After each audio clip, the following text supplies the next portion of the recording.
What's up, you guys? Adam here with Anabolic Climbing. It's finally here, the breakdown of when it's appropriate to run dose versus duration. So if you guys are new to the channel or just want to support, please don't forget to hit that like, subscribe, and alert. Helps the channel out tremendously. Please feel free to drop a comment. But now let's go into theory crafting of when it's appropriate for high doses versus low doses and high duration versus low duration for when I'm building my protocols for leveraging pharmacology to climb optimally.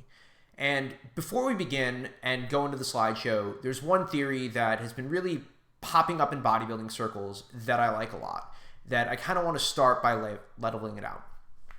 So realistically, when it comes to androgen exposure, we're a lot like a cup of water. The total amount of muscle kind of dictates the total amount of androgen load that we can handle with minimal side effects. So could I go ahead and pin 2 grams worth of like gear? Yeah, totally. That's a thing I could do. However, I would pay for that with my liver. I would pay for that with my kidneys. I would pay for that with my blood pressure. I would pay for that with my hairline. Anything that could not to mention skin and everything else. My body can only tolerate so many androgens. And it's a little bit like a cup.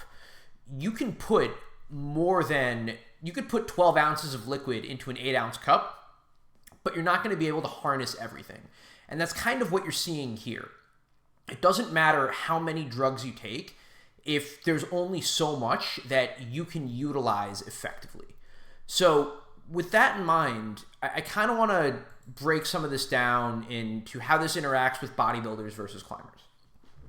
Bodybuilders will very typically leverage their cycles somewhere in the vicinity of starting at 300 milligrams a week to 500 for beginner to intermediate cycles. And realistically, I have seen strong growth at the TRT to TRT plus range of about 200 to 250 milligrams a week. And I've structured that in different ways. I've structured that with just testosterone up to 200 milligrams. I've structured that with 150 milligrams plus Anavar. How I choose to fill that up, there's a lot of different ways to do that. And also, I've been able to keep my gains even when I've come off of the excess anabolics and dropped it, for example, from 400 milligrams back down to 200 and haven't really lost strength. And the reason I say that is based off of the goals that you have, that's going to dictate the protocol required to get there. So for example, when is low dose for an extended duration appropriate? Either A, when you're looking to just be on TRT, B, and this is really the key, if the amount of strength that you require to send the goal that you have is exponential to where you are now. So going from V6 to V7, there's some wiggle room on which route you can take.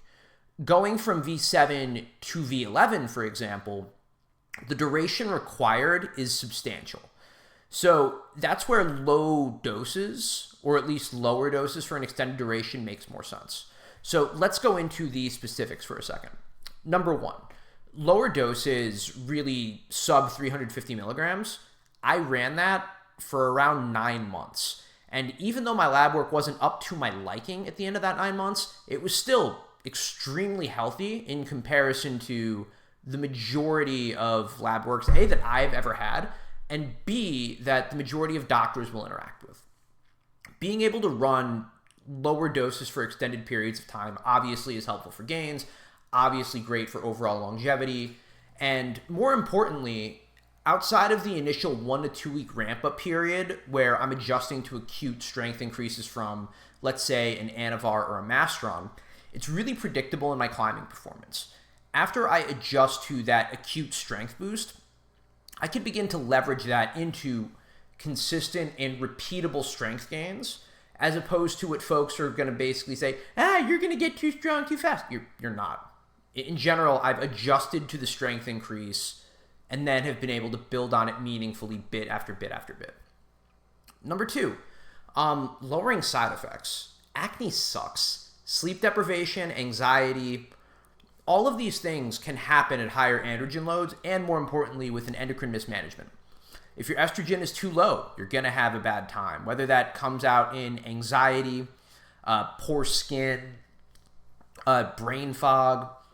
And the flip side can also be said with if your estrogen is too high, risks of gyno, high water retention.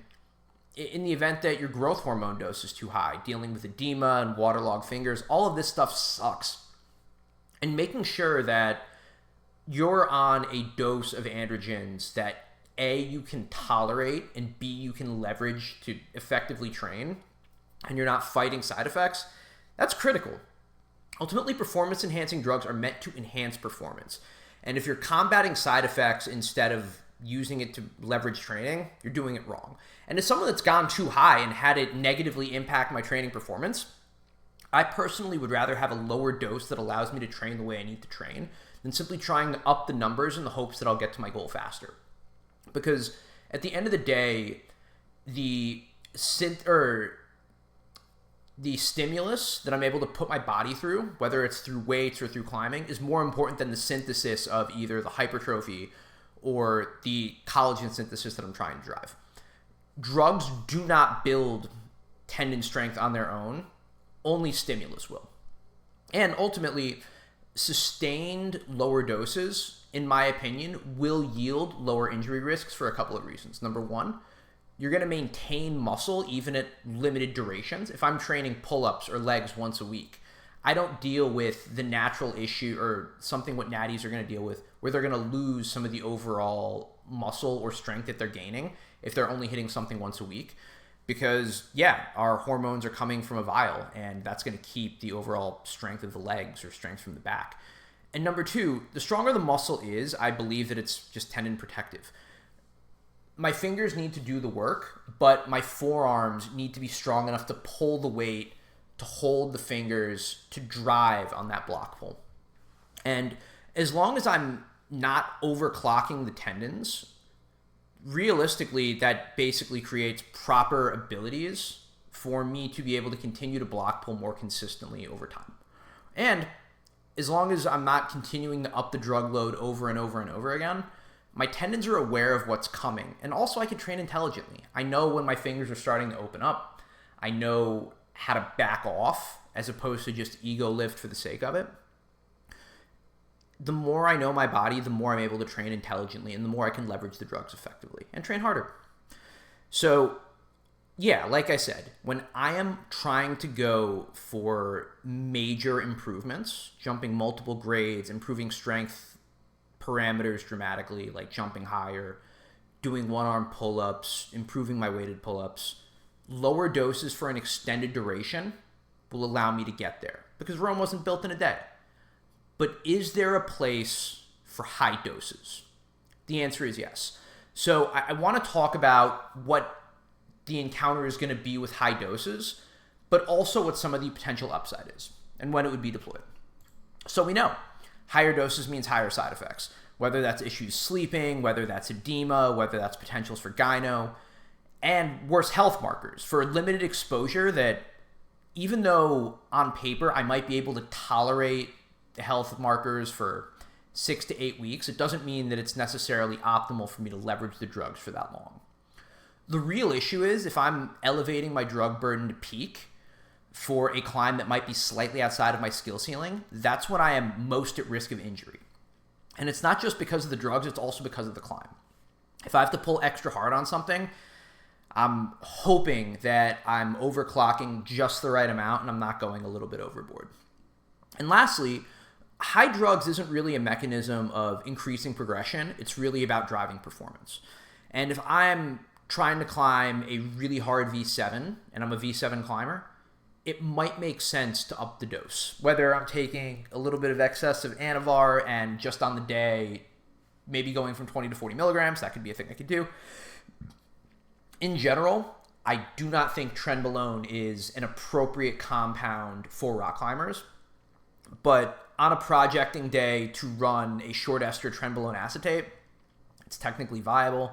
Could I throw some SLUPP332 to increase my cardiovascular performance, to help me have energy from move to move? Yeah, totally. A megadose of that could be appropriate. Could I potentially use a halotestin or even a Winstrol, a compound that I don't necessarily like for extended training, but something that's really great for acute force production? Yeah, totally. on a peak performance day, higher doses or even aggressive tools could find their place. Am I advocating for any of those compounds? Fucking no, dude.